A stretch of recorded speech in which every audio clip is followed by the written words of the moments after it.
How's it going, guys? We got some rework to do.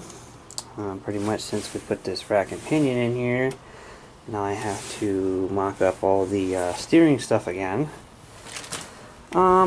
This little shaft that sticks out of the rack and pinion, I think it was like 30 spline, and it's like 14 millimeter or 9/16.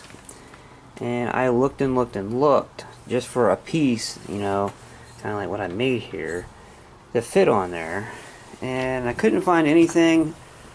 Best I could find is that thing came off of like one of those Chinese go-kart or little mini UTVs, kind of like the little white one I have. And I found the shaft, and it was pretty conveniently made. I mean, it had a bearing assembly shaft, 2 U-joints, and a flex, you know, extension telescopic tube on it, and they wanted like 90 bucks for it. I really don't want to spend the 90 bucks, so I made this. It's not splined, but it's exact fit of that shaft. It does have an intersecting bolt that'll go through it. This side's tapped, this is a through hole, and I notched it just like they would.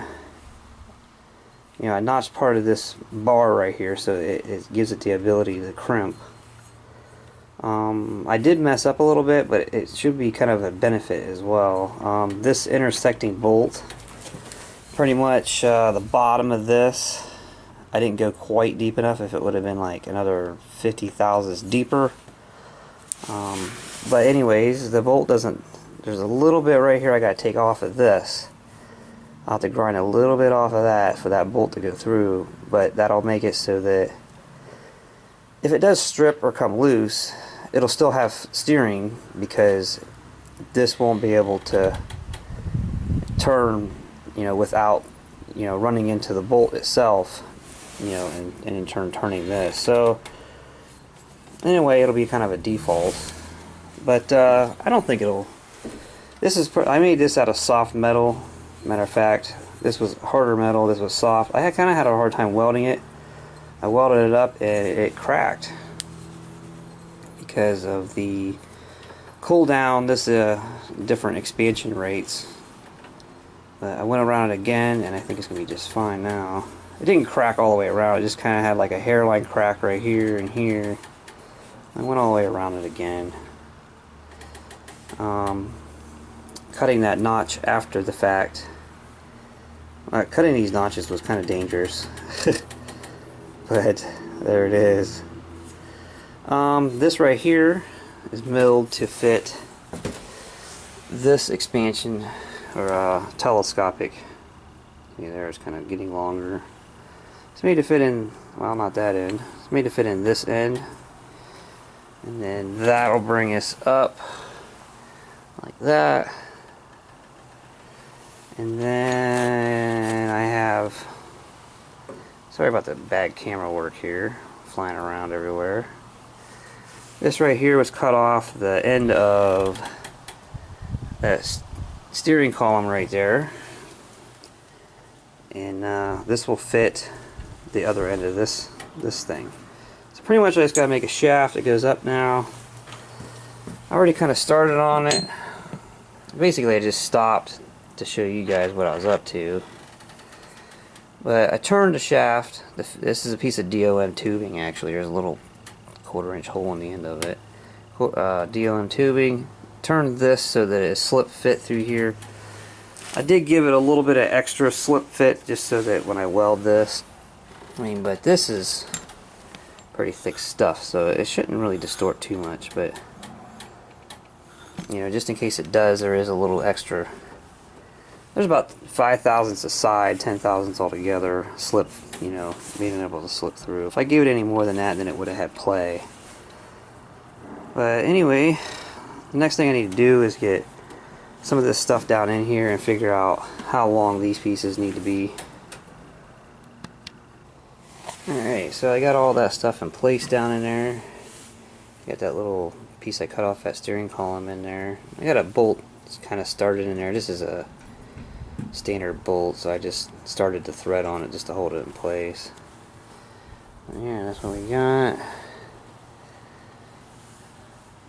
pretty much determined that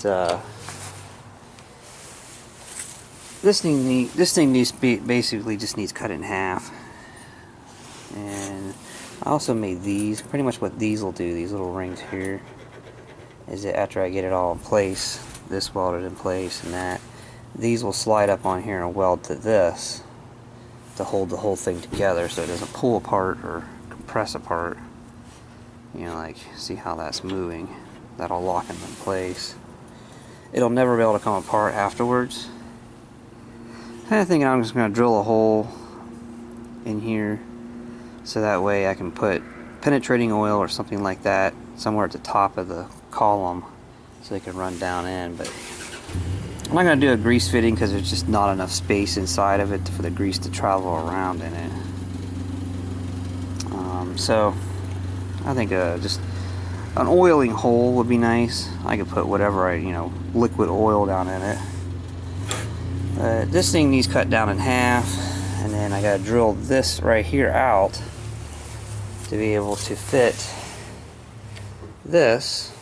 And then I also got to drill the other end to fit this blind end that's on the steering wheel, which I'm gonna have to machine all of this off to redo it. So yeah, I'll get the holes drilled, that cut in half, and I'll see you guys on the next take. Alright, got some pieces made. We're scrunched up here in the shed, but I really don't want to drag it out. Just thought I'd come out here and work on this a little bit before I go to work. But we got steering column, and turns pretty nice. So it's kind of fugly welded, but basically there's two welds right beside each other, basically welding. Let's see if I can prop this up so I can get one hand here. You know, there's this ring right here welded to a shaft, and then we got this thing here plug welded and welded to the end of the shaft. So yeah, it's a little fugly, but it'll be fine. So I'll turn the camera off for a second. I'll hook this guy onto there. It looks like this steering wheel is going to come back a lot further than what I was really looking for. I did want to bring it back some, but you know, we'll see how it goes. Alright, so it's kind of like looking like about like this, kind of holding and kind of close and everything, but gotta hold the camera and hold the column up. Yeah, it's gonna be back a lot further, but I guess that's what it's gonna be because I'm not tearing it all back apart. I need to drill. I'm thinking about drilling a hole in here, and then once I drill the hole, I'll just notch it out and I'm about to slide that guy up in. I got a hole saw. Where is that hole saw? There it is. It's meant for cutting wood, but I've seen other guys use these things for cutting metal. Figured I'll at least cut one hole in that before it's junk. But yeah, we'll cut a hole in there, get it mounted up in, and I'm about to sit in here and see what it's like. Alright, I got it up in there and tacked in, and the hole saw bit, I don't know if you guys can see the tips of the blade there, but all it did pretty much is it went down on there and made a ring, maybe 20 thousandths deep, and that was it for it. It did come in that, it's like a Ryobi multi-bit pack. Some of the bits in there are pretty good. The drill bits are awesome. They last a long time. The little spade bits, like for drilling a hole through a 2x4 to put wiring through or pipes, they bend easy. It's just the bits for the screwdrivers, they seem to be hit and miss. They either shatter easy or work good. But obviously the hole saws will not cut steel. So I ended up getting in there and like cutting it out with a sawzall. It's kind of square looking cut. But I plan on putting like another reinforcement on here, like maybe a bar from here going across, fastened to here, so it has 2 points.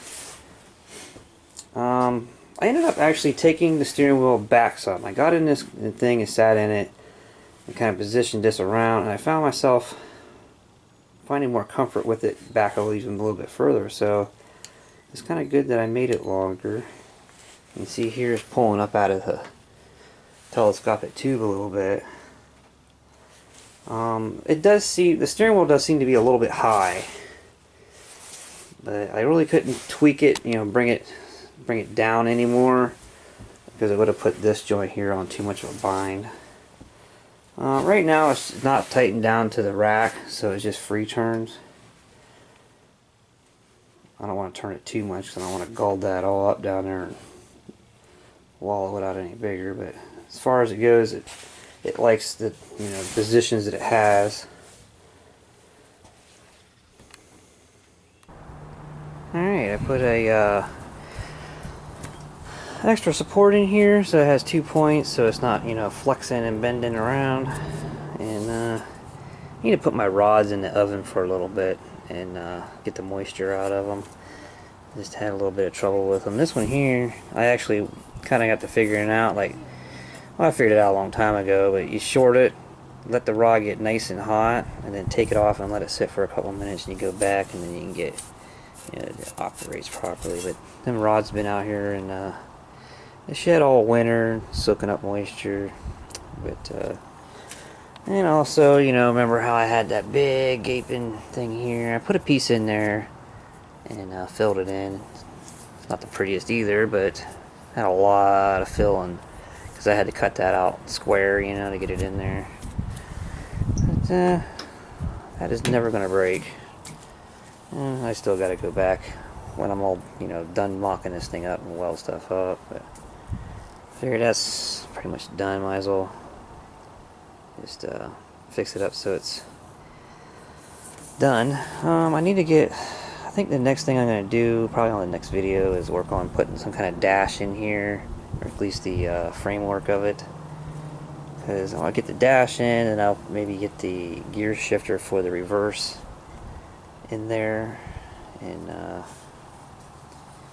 got that new brake caliper for the back needs put on. Maybe we'll get that in the next video too. Change out that Chinese one to a 300EX one. But until then, I'll get you guys later.